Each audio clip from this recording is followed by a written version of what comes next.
சென்னையிலேருந்து பாலக்காடு வரைக்கும் டிராவல் பண்ணுறதுக்கு ஒரு எக்ஸ்க்ளூசிவான ட்ரெயின் இருக்குது. அது ஒரு யூனிக்கான ரூட்டில் ஆப்ரேட் பண்ணுறாங்க. அதில் தான் நம்ம இன்னைக்கு டிராவல் பண்ணோம். ட்ரெயின் நம்பர் 22651 சென்னை சென்ட்ரல்லேருந்து பழனி வழியாக பாலக்காடு வரைக்கும் போகிற பாலக்காடு எக்ஸ்பிரஸ். இந்த ட்ரெயினில் first AC, second AC, third AC coach, அதுக்கப்புறம் 11 ஸ்லீப்பர் கோச் இருக்குது. அதுபோக அன்ரிசர்வ்ட் கோச்சும் இருக்குது. நம்ம ட்ரெயின் இன்னைக்கு திண்டுக்கல் வரைக்கும் புல் பண்ண இன்ஜின் WAP4 அரக்கோணம், அங்கே ரிவர்சல் இருக்குது. அதுக்கப்புறம் இன்னொரு இன்ஜின் போடுவாங்க. நான் ஸ்லீப்பர் கோச்சில் தான் புக் பண்ணியிருந்தேன். ஷார்ப்பாக நைட் 9:40 ட்ரெயின் சென்னை சென்ட்ரல்லேருந்து கிளம்பிச்சு. அப்படியே ஒரு காஃபி சாப்பிட்டு ஜர்னியை ஸ்டார்ட் பண்ணோம். அதோட சேர்த்து மழையும் பெஞ்சிட்டு இருந்துச்சு சென்னையிலேருந்து வெளியேறும் போது. இந்த ட்ரெயினோட அந்த யூனிக்கான ரூட் அரக்கோணம், காட்பாடி, ஜோலார்பேட்டை வழியா சேலம் போயிட்டு சேலத்துல இருந்து லெஃப்ட் திரும்பி நாமக்கல், கரூர் வழியா திண்டுக்கல் போயிடும். திண்டுக்கல்ல தான் மார்னிங் 6 o'clock ரீச் ஆயிட்டு அங்க இருந்து ரிவர்சல் இருக்கு.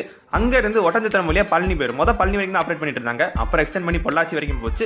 அதுக்கப்புறம் உடுமலைப்பேட்டை, பொள்ளாச்சி வழியா இப்ப பாலக்காடு வரைக்கும் ஆப்ரேட் பண்ணிட்டு இருக்காங்க. இந்த ட்ரெயின்ல ஒரு நான்-ஏசி ஸ்லீப்பர் கோச்ல டிராவல் பண்றதுக்கான ஃபேர் சென்னையில இருந்து பாலக்காடு வரைக்கும் 405 ரூபாய் சார்ஜ் பண்றாங்க. நல்ல ஒரு சூப்பரான ஓவர் நைட் ட்ரெயின், நல்ல ஒரு ஜேர்னியாவே அமைஞ்சிச்சு. Next day morning 9:30 Palakkad reach ஆயிரும். எஸ்பெஷலி இந்த ஒட்டஞ்சத்திரம், பழனி, உடுமலைப்பேட்டை, பொள்ளாச்சி பக்கம் இருக்கவங்க சென்னையில இருந்து ஒரு நல்ல கனெக்டிவிட்டி ட்ரெயினா இருக்கும். இந்த ட்ரெயின்ல நீங்க ஏற்கனவே டிராவல் பண்ணிருந்தீங்கன்னா உங்க எக்ஸ்பீரியன்ஸ் எப்படின்னு கமெண்ட்ல ஷேர் பண்ணுங்க. நம்ம சேனல் புதுசா சப்ஸ்கிரைப் பண்ணிக்கோங்க. நன்றி.